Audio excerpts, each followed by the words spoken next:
Hello everyone, welcome back to the पढ़ो अब। मेरा नाम है अनिरुद्ध और आप देखना शुरू कर चुके हैं आपकी अपनी आज की करंट अफेयर्स की क्लास। ठीक है, तो पहला क्वेश्चन हमारा ये है कि किस राज्य ने खर्च कम करने के लिए बोर्ड अध्यक्षों की कैबिनेट रैंक का दर्जा वापस लिया है।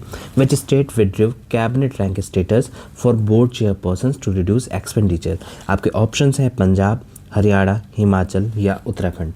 तो राइट आंसर क्या है? हिमाचल प्रदेश। हिमाचल प्रदेश गवर्नमेंट ने कैबिनेट रैंक का स्टेटस वापस लिया है from the chairperson of boards and corporations, ताकि उनका एक्सपेंडिचर कम हो पाए और साथ ही साथ 20% की सैलरी डिफरमेंट या सैलरी डिडक्शन भी इन्होंने अनाउंस किया है।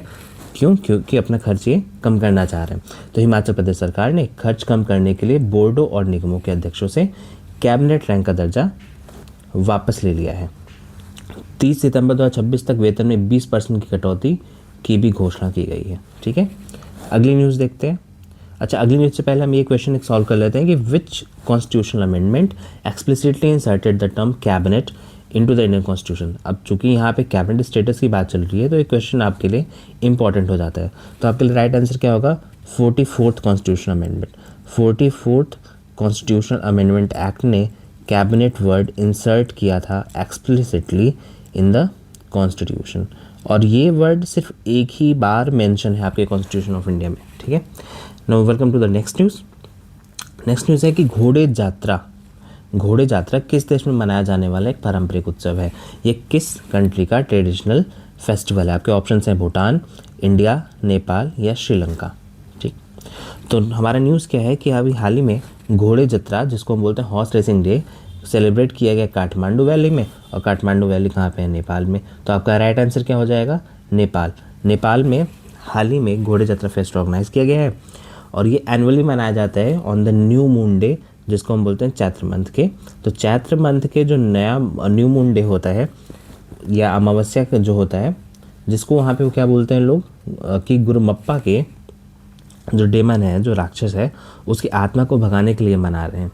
ठीक है, तो आपको क्या याद रखना है कि नेपाल में मनाया जाता है, चैत्र मंथ में मनाया जाता है, और चैत्र मंथ में कब? अमावस्या मतलब न्यू मून डे को, अमावस्या को। और साथ ही साथ किस डेमन को भगाने के लिए? तो गुरुमप्पा या गुरुमापा। ठीक है, ये नेपाल का मैप है आपके सामने में। ठीक है, आप देख सकते हैं यहाँ पे। इसकी बॉर्डर किससे लग रही? चाइना और इंडिया से। अगली न्यूज़ है हमारी, who was the Iranian intelligence minister reportedly killed by Israel. हाल ही में इजराइल द्वारा कथित तौर पर मारे गए ईरानी खुफिया मंत्री कौन थे? ईरानी खुफिया मंत्री। तो आपके ऑप्शन है Ali Larijani, Ismail खातिब, Mohammad Javed Zarif और हुसैन अमीर अब्दुल्ला। तो देखते हैं, Israel defence minister Israel cards ने अनाउंस किया है कि इस्माइल खातिब को एयर स्ट्राइक में मार दिया गया है by the Israel. Iranian president Masoud Pezeshkian ने भी इसको कंफर्म किया है। तो आपको क्या ध्यान रखना है कि इजराइल के रक्षा मंत्री ने अनाउंस किया है, इजराइल कार्ड्स उनका नाम है। मारा किसको गया है? इस्माइल खातिब को। ये कौन थे? ये ईरान के इंटेलिजेंस चीफ थे। ईरान के इंटेलिजेंस मतलब जैसे हमारे यहाँ पे रॉ है, वैसे वहाँ पे इंटेलिजेंस एजेंसी उनकी जो है ईरान की, उसके वो चीफ थे, ईरान के इंटेलिजेंस चीफ थे। ठीक है, इस न्यूज़ को कंफर्म किसने किया है? मसूद पेजेस्कियन ने। ये ईरान के क्या है? प्रेसिडेंट है। ईरान के क्या है? प्रेसिडेंट। ठीक है, इजराइल कार्ड्स इजराइल के होम मिनिस्टर हैं, सॉरी डिफेंस मिनिस्टर हैं, और ये इंटेलिजेंस चीफ थे जिनको मारा गया और प्रेसिडेंट ने कंफर्म किया। इजराइल का मैप देख लीजिए, इनकी बॉर्डर किससे लग रही है? यहाँ पे इजिप्ट से लग रही है, जॉर्डन से लग रही है, सीरिया से लग रही है, लेबनान से लग रही है। ठीक है, आपको साथ ही में ध्यान रखना है कि ये पैलेस्टीन का पोर्शन है, ये पोर्शन पैलेस्टीन का है। पैलेस्टीन दो पार्ट्स में डिवाइडेड है, एक वेस्ट बैंक और दूसरा गाज़ा स्ट्रिप। गाज़ा स्ट्रिप में पिछले कई सालों से वॉर चल रही है। ये क्या है? गाज़ा। तो गाज़ा और वेस्ट बैंक दोनों मिलकर क्या बनाते हैं? पैलेस्टीन। ठीक है, देखते हैं अगली न्यूज़ हमारी। जो केंट, क्या नाम है इनका? जो Kent resign from which top US security position. देखो हाल ही में हुआ क्या है कि ये एनसीटीसी के डायरेक्टर थे। ठीक है, एनसीटीसी क्या होता है? US national counter terrorism centre, इसके डायरेक्टर थे जो केंट। इन्होंने रिज़ाइन किया है। क्यों? क्योंकि इनका मानना है कि जो ईरान के अगेंस्ट वॉर लड़ी जा रही है वो ज़बरदस्ती इम्पोज की गई है। तो इस प्रोटेस्ट में उन्होंने अपने पोस्ट से रिज़ाइन किया है। तो इनका नाम क्या है? जो केंट। ठीक है, तो अमेरिकी राष्ट्रीय आतंकवाद विरोधी केंद्र के निदेशक जो केंट ने ईरान के खिलाफ सैन्य अभियान के विरोध में इस्तीफा दिया है। ये आपके लिए बहुत ही इंपॉर्टेंट न्यूज़ हो जाती है, क्योंकि ऐसा बहुत रेयरली होता है कि आप दुश्मन देश से लड़ रहे हो और आपके अपने ही आपके साथ नहीं खड़े हैं। ठीक है, अगली न्यूज़ देखते हैं। Which body propose the public insurance registry, किस निकाय ने पब्लिक इंश्योरेंस रजिस्ट्री का प्रस्ताव दिया? आपके ऑप्शन हैं सेबी, आरबीआई, आईआरडीएआई, पीएफआरडीए। ठीक, आपके ऑप्शंस का आंसर क्या हो जाएगा? आईआरडीएआई। ठीक है, insurance regulatory and development authority of India. Hindi में बोले तो भारतीय बीमा विनियामक और विकास प्राधिकरण आईआरडीआई ने अभी क्या लॉन्च किया, क्या प्रपोज किया इन्होंने? Public insurance registry to consolidate policy data. देखो, जो भी लोग जैसे कि अभी गवर्नमेंट के पास इंश्योरेंस के सारे डेटा एक जगह पे नहीं है कि किसके पास इंश्योरेंस का पॉलिसी होल्डर कौन है, कौन फेक है, कौन रियल है, ऐसा कोई भी डेटा गवर्नमेंट के पास नहीं है। तो आईआरडीआई ने क्या किया, इन्होंने प्रपोज किया कि क्यों ना हम सारे, जैसे ये मान लो ढेर सारे पॉलिसी होल्डर्स हैं, तो इन सभी का डेटा एक जगह चैनलाइज कर दें। ठीक है, तो ये मास डेटा मान लो इस तरह से चैनलाइज करने की बात कर रहे हैं, to consolidate policy data into a single digital platform to reduce fraud. ठीक है, ये किस इनिशिएटिव या विज़न का पार्ट है? तो सबका बीमा सबकी रक्षा। किसका पार्ट है? सबका बीमा सबकी रक्षा। सबका बीमा सबकी रक्षा, सबकी रक्षा। ठीक है, तो सबका बीमा सबकी रक्षा विजन का ये पार्ट है। अगला हमारा क्वेश्चन है, विच video platform partner with the FIFA world cup for 2026 world cup. देखो, अभी यूट्यूब ने पार्टनरशिप की है फीफा के साथ।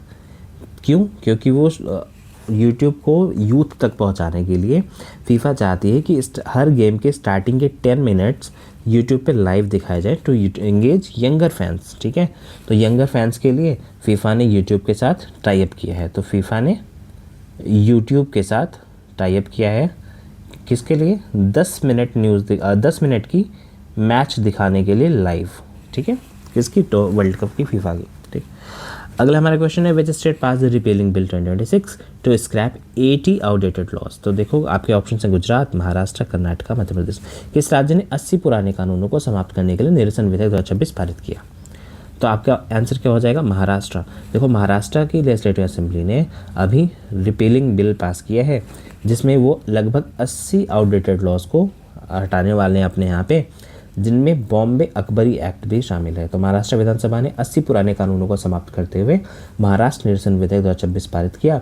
निरस्त किए गए अधिनियमों में बॉम्बे आबकारी अधिनियम जैसे कई औपनिवेशिक काल के नियम शामिल हैं। तो जैसे मोदी जी कहते हैं ना कि हम कॉलोनियल माइंडसेट को हटाने वाले हैं, तो कॉलोनियल माइंडसेट को हटाने में ही आप बोल सकते हो उसी का ये एक सबसेट है कि हम जो उनके और लॉज हैं ब्रिटिश टाइम के, उसको हम धीरे धीरे हटा रहे हैं। और next news is, which international organization is supporting Punjab Shiksha Kranti. शिक्षा क्रांति से आप हिंदी में इसको बोल सकते हो शिक्षा क्रांति। ठीक है, तो शिक्षा मतलब शिक्षा पंजाबी लैंग्वेज में होता है। तो आपके ऑप्शंस क्या है कि IMF, world bank, UNESCO, ADB। तो कौन सा अंतर्राष्ट्रीय संगठन पंजाब के शिक्षा क्रांति 2.0 का समर्थन कर रहा है? तो आंसर क्या हो जाएगा हमारा? World bank. देखो, पंजाब गवर्नमेंट ने पंजाब शिक्षा क्रांति 2.0 लॉन्च किया है।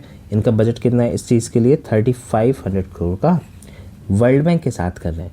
6 साल के लिए 2500 करोड़ का लोन मिलेगा वर्ल्ड बैंक से और 1000 करोड़ रुपए स्टेट देगी। ठीक है, तो आपको क्या देखना है कि पंजाब में शिक्षा क्रांति या शिक्षा क्रांति 2.0 लॉन्च किया गया है। इसका आउटले जो है वो 3500 करोड़ है। इस 3500 करोड़ में 2 पार्ट्स में आएगा, जिसमें से 2500 करोड़ रुपए तो वर्ल्ड बैंक देगी। 2500 करोड़ रुपए कौन देगी? World bank. और 1000 करोड़ रुपए कौन देगा? पंजाब की स्टेट गवर्नमेंट। पंजाब की स्टेट गवर्नमेंट। ठीक है, अगली न्यूज़ हमारी है, what is the total outlay approved for Bhavya scheme. ठीक है, भव्य योजना के लिए स्वीकृत कुल परिव्यय कितना है? 25,000 करोड़, 33,660 करोड़, 40,000 करोड़ या 50,000 करोड़। तो आपका राइट आंसर क्या है? 33,660 करोड़। तो 33,660 करोड़ में भारत औद्योगिक विकास योजना भव्य, भारत औद्योगिक विकास योजना, भारत औद्योगिक विकास योजना, ये योजना जिसको शॉर्ट में क्या बोलेंगे, भव्य, ये योजना अभी रिसेंटली कैबिनेट ने पास किया है या अप्रूव किया है विद आउटले ऑफ 33,660 करोड़। इसके अंदर क्या होगा, 100 प्लग एंड प्ले मॉडल पे। अभी मैं इसको बताता हूँ कि प्लग एंड प्ले क्या होता है। प्लग एंड प्ले मॉडल पे इंडस्ट्रियल पार्क्स डेवलप किए जाएंगे। तो प्लग एंड प्ले का मतलब होता है कि आप वहाँ पे लेट सपोज कि कोई XYZ कंपनी है, ये कंपनी मान लो कि नोएडा में आके अपना सेटअप करना चाह रही, तो अगर नोएडा में प्लग एंड प्ले मॉडल होगा तो इस कंपनी को ना तो इन्फोर्समेंट के लिए लीगल डायरेक्टर से, ना लैंड से कोई डिस्प्यूट या किसी और तरह का कोई भी रेड टेपिज्म इसको नहीं देखना पड़ेगा। इसे हम बोलते हैं plug and play industrial parks. तो 100 play and plug industrial parks develop किए जा रहे हैं। ये PM गति शक्ति से ही इकोसिस्टम से रिलेटेड है, ठीक है। तो केंद्रीय कैबिनेट ने 33,600 करोड़ रुपए के परिव्यय के साथ भारत औद्योगिक विकास योजना को मंजूरी दी है। इस योजना का उद्देश्य क्या है, विनिर्माण को बढ़ावा देने के लिए, मतलब मैन्युफैक्चरिंग को बढ़ाने के लिए हम 100 प्लग एंड प्ले औद्योगिक पार्क विकसित कर रहे हैं। ये PM गति शक्ति सिद्धांतों के अनुरूप टिकाऊ पारिस्थितिक तंत्र के डिज़ाइन किए जाएंगे, ठीक है। तो आपको यहाँ देखना है 33,600 करोड़ है, वर्ल्ड का इंडस्ट्रियल इंफ्रास्ट्रक्चर होंगे। इंडस्ट्रियल पार्क्स 100 से बढ़ा के 1,000 करोड़ डेवलप किए जाएंगे, मतलब 100 से 1,000 एकड़ में इंडस्ट्रियल पार्क्स डेवलप किए जाएंगे, जिसमें सपोर्ट कितना होगा, 1 करोड़ पर एकड़ के आसपास का होगा। और ये स्टेट और प्राइवेट सेक्टर के अंदर की मदद से डेवलप किए जाएंगे under the national industrial corridor development program framework, ठीक है। आज की क्लास में इतना ही रखते हैं। Thank you so much for watching till here.